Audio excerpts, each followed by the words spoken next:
મિત્રો, વિનુભાઈ રાદડિયા, ભારતીય કિસાન સંઘ પ્રમુખ, વડિયા કુકાવાવ તાલુકો. આજે આપણે એક વાત કરવાની છે વાલા કે રૂપિયા સુરક્ષિત ક્યાં છે, ક્યાંય પૈસો સુરક્ષિત રહ્યો નથી. આજે બધાને એમ થાય કે આપણે દાન કરવું છે તો આપણે આજે મંદિરોની અંદર દાન કરીએ છીએ, પણ આ મંદિરોની અંદર મોટામાં મોટા ભ્રષ્ટાચાર થાય. આપણે એમ કહીએ કે મંદિરમાં ધરી એટલે પુણ્ય થાય, અને મંદિરમાંથી લઈ લઈ તો પાપ લાગે. હવે અમારા ઓલા આપણે એક વસ્તુ સમજવાની જરૂર છે કે મંદિરમાંથી લઈ તો પાપ લાગે અને મૂકીએ તો પુણ્ય થાય. આ કઈ રીતની વાત કહેવાય? કારણ કે આપણે બધાય આમાં ગરીબથી માંડીને અમીર લગીને આમાં પૈસો મંદિરે ધરતા હોય, અને લે કોણ? મંદિરવાળા. તો મંદિરવાળામાં બધાય ભ્રષ્ટાચાર કરે છે તો મંદિરોવાળાઓને પાપ ન લાગે?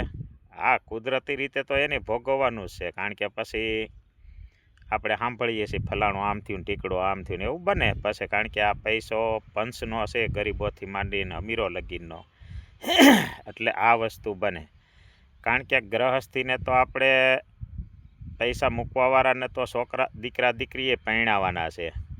મંદિરોની અંદર બેઠા હોય ને કંઈક કોઈ પૈસા કાંઈ સમજી લો દીકરા દીકરી પરણાવવા નથી. આજ આપણને ખબર છે કે કોઈ મોટું ફંક્શન ગોઠવે કે દાખલા તરીકે કે પૈસા ધરવાના અથવા કોઈ ફંક્શન ગોઠવે તો કોઈ ધંધાવાળા હોય તો મંડપ સરેશવાળાને એમ કે ભાઈ મંદિરનું છે ને ભાઈ, તારી રીતે લઈ લઈએ.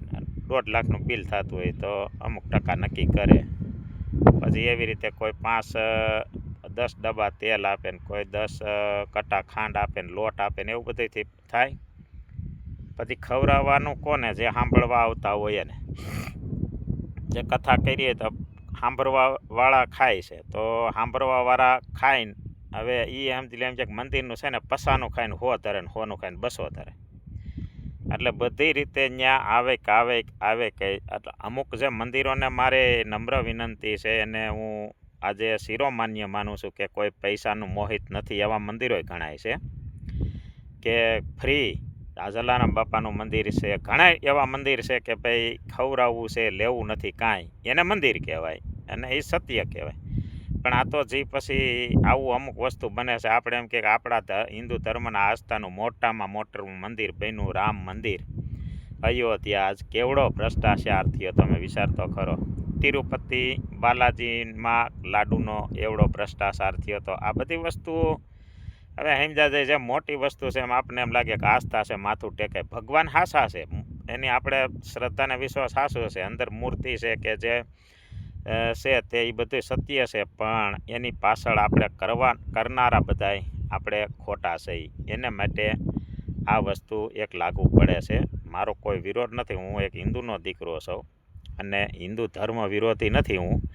પણ કહેવાનું છે મંદિરોની અંદર આસ્થા છે, આપણને ભગવાન છે એવું સત્ય છે, પણ જ્યાં ન્યા રહે છે ને એને એવું કાંઈ છે નહીં. એને જેમ બને એમ ક્યાંથી માલ નીકળે એ જ મહત્ત્વનું છે. જય જવાન જય કિસાન.